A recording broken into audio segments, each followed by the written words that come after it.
Bonjour à tous, 5 mineurs jurassiens placés en garde à vue mercredi dernier après les dégradations commises après la victoire du Paris Saint-Germain en Ligue des Champions le 30 mai dernier. Ils sont mis en cause pour participation à un attroupement de personnes dissimulant leur visage et pour des violences policières. Lors de cette soirée, une vingtaine de jeunes s'est retrouvée entre la place Grivy et la rue de Besançon pour dégrader des enseignes, des dégâts estimés à plusieurs milliers d'euros. L'hôpital de Lons-le-Saunier sous tension, l'établissement est actuellement pointé du doigt par la Cour des comptes. Dans un rapport publié fin mai, l'institution évoque une situation jugée particulièrement préoccupante entre 2019 et 2024, avec un déficit qui a frôlé les 22 millions d'euros. Parmi les critiques, des patients parfois délaissés, un manque d'effectifs et des infrastructures vieillissantes.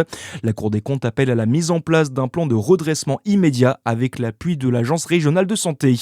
C'est une grande collecte solidaire qui s'organise à Mâcon. La ville organise une collecte de vieux téléphones et met à disposition des habitants 6 points de collecte jusqu'au 31 juillet. Vous pouvez les déposer à l'hôtel de ville ou encore à la médiathèque. Depuis 2020, près de 150 000 téléphones ont été récoltés en France grâce à ce type d'opération. Également dans l'actualité, les obsèques de Liana se sont déroulées dans la stricte intimité aujourd'hui à Fleurance dans le Gers. La famille de la collégienne retrouvée morte s'est réunie pour lui dire un dernier au revoir. Dans la commune, l'émotion est immense, mais également dans toute la France. La Fondation des femmes et 150 associations ont appelé à se rassembler devant les tribunaux du pays cette semaine pour dénoncer les défaillances de la justice. La présidente de l'Assemblée nationale, Yaël Braun-Pivet, se dit même en désaccord avec le garde des Sceaux. Mais la Fondation n'appelle pas à la démission de Gérald Darmanin, d'après Florian Volt, porte-parole. Nous, on demande, c'est qu'un gouvernement prenne ses responsabilités face à l'urgence d'agir pour une loi intégrale.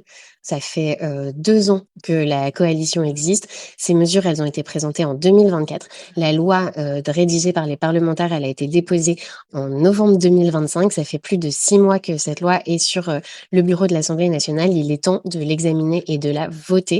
Il est temps d'y mettre les moyens et de montrer que c'est une priorité, que cette lutte contre les violences sexuelles faites aux femmes et aux enfants. Sur France 2, la ministre de la Santé, Stéphanie Rist, dit réfléchir à simplifier le mode de signalement des professionnels de santé face à un enfant en danger.